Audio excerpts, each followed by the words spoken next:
ہندوستان میں رہتے ہیں، ہندوستان کی سرزمین پہ اسلام کا جھنڈا کیسے لہرایا گیا ہے، ہندوستان کی سرزمین پر اسلام کا پرچم کیسے بلند ہوا ہے۔ آؤ ذرا تاریخ اٹھا کر کے دیکھو، عمر فاروق اعظم کے دور میں اسلام ہندوستان میں آ چکا تھا۔ وحد کربلا کے واقعے کے 22 سال کے بعد میں محمد بن قاسم کے دور میں، حجاج ابن یوسف کے دور میں ایک ایسی عرب کا ایک قافلہ آ رہا تھا، ایک جہاز آ رہا تھا جس کو سندھ کے ساحل پر لوٹا گیا تھا۔ سندھ کے ساحل پر عرب کی ایک لڑکی کو قیدی بنا لیا گیا، اس لڑکی کو قید خانے کے اندر ڈال دیا گیا۔ راجہ طاہر کا دور تھا۔ اب میں بہت جلدی اپنی تقریر کو اختتام کی طرف لے کے جا رہا ہوں، کیونکہ مجھے معلوم ہے بہت ساری شخصیتوں کو آپ کو سماعت کرنا ہے۔ دو شاعر میرے دائیں اور بائیں بیٹھے ہوئے ہیں۔ خصوصی خطاب مفکر اسلام خطیب اہل سنت حضرت علامہ مفتی مشرف حسین صاحب قبلہ بدایونی کا آپ سماعت کریں گے۔ میں بہت جلدی اپنی تقریر کو سمیٹ رہا ہوں۔ ہم ہندوستان میں رہتے ہیں، یہ اسلام کا پرچم ایسے ہی ہندوستان میں نہیں آیا ہے۔ اسلام بڑی قربانیوں کے بعد ہم تک پہنچا ہے، اسلام بڑی پریشانیوں کے بعد ہم تک پہنچا ہے۔ جب عرب کی اس لڑکی کو قیدی بنا لیا گیا، راجہ طاہر کے قید خانے میں وہ لڑکی قید ہے۔ اس لڑکی نے خون سے چمڑے پہ اپنے خط لکھا تھا، قوم کے بادشاہ کے نام حجاج ابن یوسف کے نام۔ جب حجاج ابن یوسف نے اس خط کو پڑھا، آنکھوں میں آنسو آ گئے۔ بہت بڑا ظالم تھا بادشاہ، لیکن آنکھوں میں آنسو آ گئے۔ بہت بڑا ظالم تھا، اس نے حضرت سعید ابن جبیر رضی اللہ تعالیٰ عنہ کو شہید کروایا تھا۔ اچھے کام بھی کیے تھے، قرآن شریف پہ زیر و زبر بھی حجاج ابن یوسف نے لگوائے تھے، لیکن تاریخ بتاتی ہے جب اس نے اس خط کو پڑھا تو آنکھوں میں آنسو نکل پڑے۔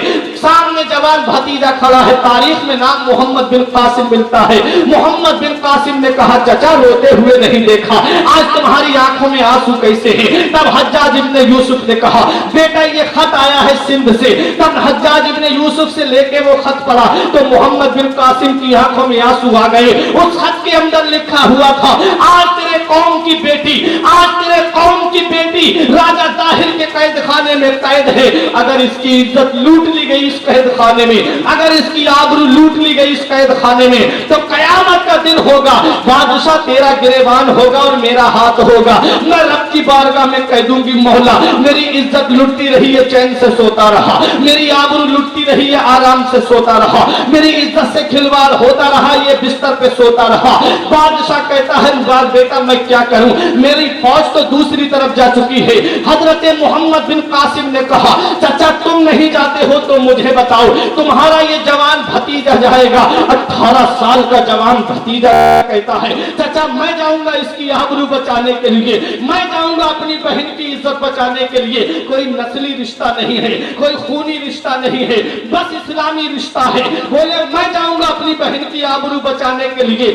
حجاج ابن یوسف نے کہا بیٹا کیسے جائے گا، فوج تو تیرے پاس نہیں ہے۔ کہا تجھے جمعے کا ٹائم دیجئے، جمعے کی نماز کا وقت ہوتا ہے۔ جمعے کی نماز سے پہلے محمد بن قاسم نے کہا اے بھائیو ضروری بات کرنی ہے، کوئی جائے نہیں، جو جہاں تھا وہیں بیٹھا رہا نماز جمعہ کے بعد میں۔ آج ہمارا حال یہ ہے، اگر امام صاحب یہ کہہ دیں بھائی ضروری بات کرنا ہے جمعے کے بعد جانا نہیں، سب سے پہلے وہ اٹھ کے جائے گا جس کے پاس سب سے زیادہ پیسہ ہوگا، جس کے پاس سب سے زیادہ دولت ہوگی۔ کہیں مولانا مسجد کے لیے چندہ نہ مانگ لے، کہیں مولانا مدرسے کے لیے چندہ نہ مانگ لے۔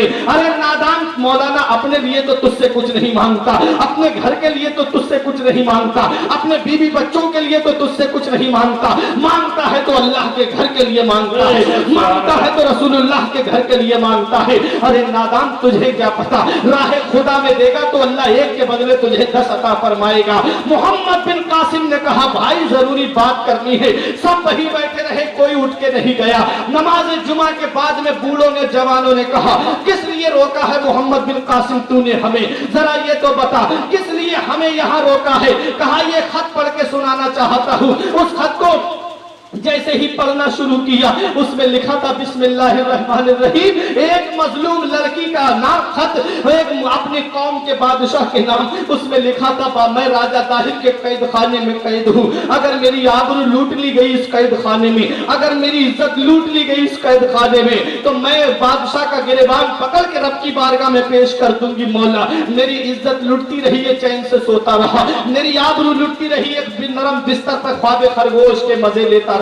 اتنا کہنا تھا کہ آنکھوں میں آنسو آ گئے بوڑھوں کی، جوان رونے لگے۔ حضرات جب اتنا کہا محمد بن कासिम से लोगों ने एक जुबान होके कहा, क्या चाहता है मोहम्मद बिन कासिम? बोले, मैं जाऊंगा अपनी बहन की आबरू बचाने, मैं जाऊंगा अपनी बहन की इज्जत बचाने। ऐ कोई लड़िया के जिंदा दिल मुसलमानों, देखो हिंदुस्तान में इस्लाम कैसे आया है। करबला के वाक़े के 22 साल के बाद में सिंध की सरजमीन पर इस्लाम का झंडा लेकर के मोहम्मद बिन कासिम आने वाले हैं। कहा, मैं जाऊंगा अपनी बहन की आबरू बचाने के लिए, मैं जाऊंगा अपनी बहन की इज्जत बचाने के लिए। तब बूढ़ों ने एक जुबान होके कहा था, जवानों ने एक जुबान होके कहा था, ए मोहम्मद बिन कासिम, क्या तेरे पास इतना वक्त है कि घर से तलवारें लेके आ जाएं? अगर इतना भी वक्त नहीं है, मदीने वाले मुस्तफा के गुलाम खाली हाथ चलने के लिए तेरे साथ तैयार हैं। मोहम्मद बिन कासिम आए सिंध की सरजमीन पर। करबला के वाक़े के 22 साल के बाद में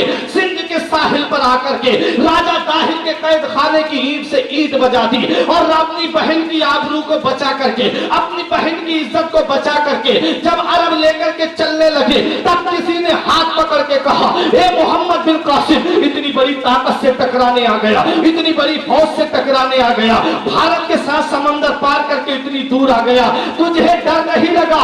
तब मोहम्मद बिन कासिम ने कहा, मैं सिर्फ अपने रब से डरता हूँ, मैं सिर्फ अपने अल्लाह से डरता हूँ। अरे जो अल्लाह से डरता है, सारी खुदाई उससे डरती है, और जो अपने रब से नहीं डरता है, फिर वो दुनिया में हर इंसान से डरता है। किसी ने कहा, ये मोहम्मद बिन कासिम, तू किस चीज पे भरोसा करके आया है, तू किस चीज पे नाच करके आया है? तो शायर की जुबान में सुनो, न ताअत पर, न तकवा पर, न ज़ुहदो इत्तिका पर है, न ताअत पर, न तकवा पर, न ज़ुहदो इत्तिका पर है, हमारा नाज जो कुछ है मोहम्मद मुस्तफा पर है। नारे तकबीर, नारे रिसालत, जश्न ईद मिलादुन नबी, जश्न ईद मिलादुन नबी, उर्से दरिया शामिया, उर्से दरिया शामिया, मौलाना फुरकान रज़ा क़िबला, नारे तकबीर जिंदाबाद।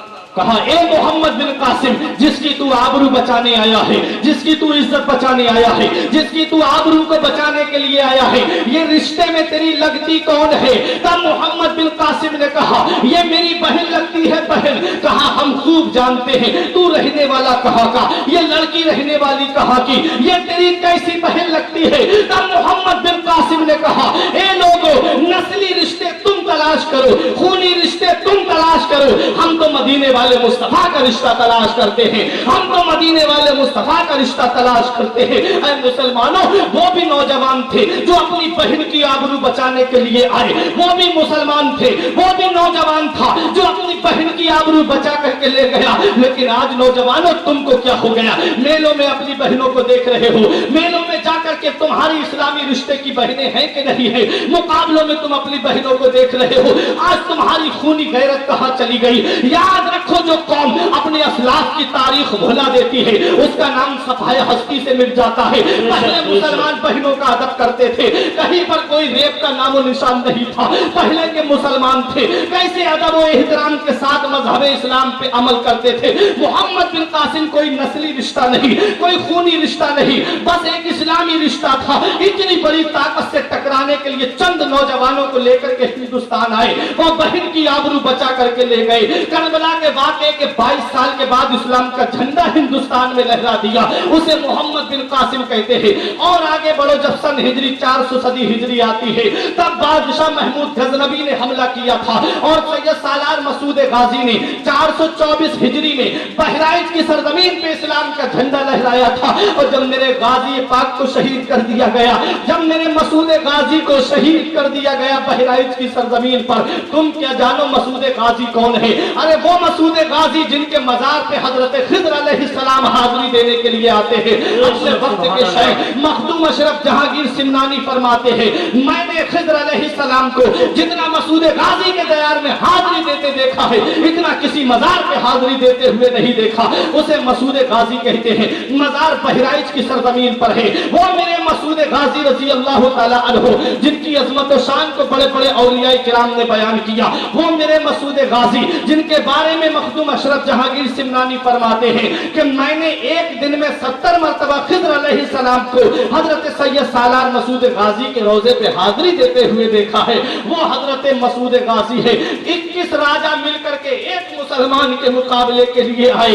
21 21 राजा मिले, 21 राजा एक हो गए। राजा रामदेव भी उसी में है, राजा रामचरण भी उसी में है, राजा सुहेल देव भी उसी में है। सारे राजा मिलकर के एक मुसलमान के मुकाबले के लिए आए। आज तुम पार्टियों में बट गए, एक कहता है फला पार्टी मुसलमानों की हमदर्द है, दूसरा कहता है फला पार्टी मुसलमानों की हमदर्द है। नबी फरमाते हैं अल कुफ्र मिल्लतुन वाहिदा, जितने काफिर हैं वो एक ही मिल्लत है। तुम नहीं समझ पाओगे, सिर्फ तुमको बिरादरियों में बांटा, सिर्फ तुमको सिलसिलों में बांटा, सिर्फ तुमको खानदानों में बांटा, ताकि मुसलमानों को एक मत होने दो। इनको बिखेरे रखोगे तो हुकूमत करते रहोगे, इन्हें बेइंतशार में रखोगे हुकूमत करते रहोगे।